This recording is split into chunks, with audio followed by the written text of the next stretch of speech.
Assalamualaikum warahmatullahi wabarakatuh. Selamat pagi teman-teman semua. Perkenalkan, saya Wilsa Ansipa, mahasiswa Universitas Terbuka, Program Studi Ilmu Komunikasi. Pada kesempatan ini saya akan menyampaikan pidato dengan judul Belajar Konsisten Biar Nggak Cuma Semangat di Awal.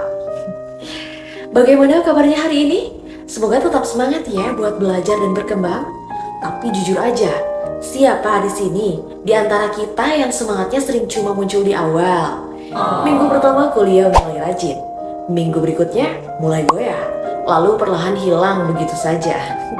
Nah, hari ini saya ingin mengajak kita semua untuk memahami kenapa hal itu terjadi dan bagaimana konsistensi bisa mengubah cara kita belajar. Baik teman-teman semua, berdasarkan survei Kata Data Insight Center tahun 2023, 67% pelajar Indonesia mengalami kesulitan menjaga konsistensi belajar karena terganggu media sosial, game, dan berbagai distraksi digital lainnya. Jadi kalau kita sering merasa tidak konsisten, kita bukan satu-satunya. Tapi kenapa sih semangat kita sering turun di tengah jalan? Salah satu penyebabnya adalah karena kita terlalu fokus pada hasil. Misalnya kita ingin dapat nilai A, tapi tidak membangun proses yang realistis.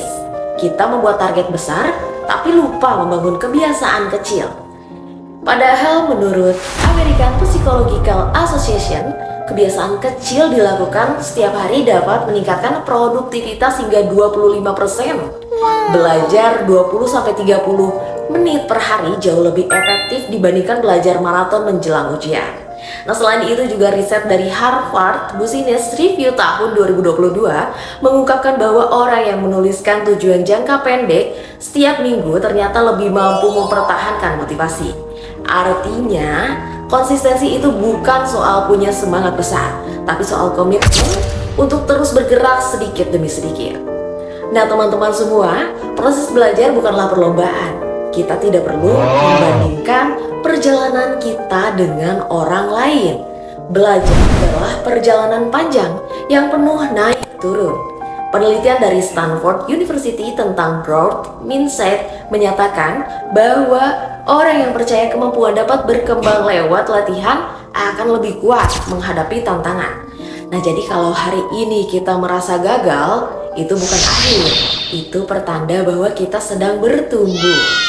Nah, jangan lupa juga, lingkungan itu sangat penting dan sangat berpengaruh.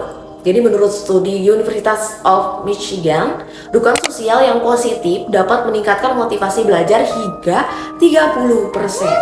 Artinya, kita butuh lingkungan yang mendorong tetap fokus dan teman yang rajin bisa menular semangatnya. Sama seperti teman yang malas juga bisa menular, tapi ke arah sebaliknya. Begitu. Nah, jadi teman-teman, kalau kita ingin berhasil dalam belajar, jangan hanya mengandalkan semangat di awal. Mulailah dari hal kecil, tapi dilakukan setiap hari.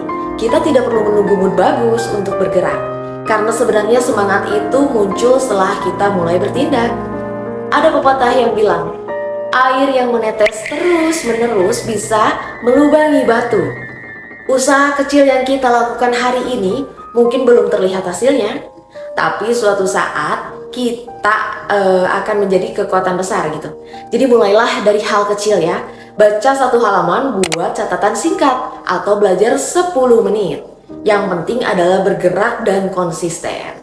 Terima kasih atas perhatian teman-teman. Semoga kita semua bisa tumbuh menjadi pribadi yang lebih disiplin dan konsisten dalam belajar.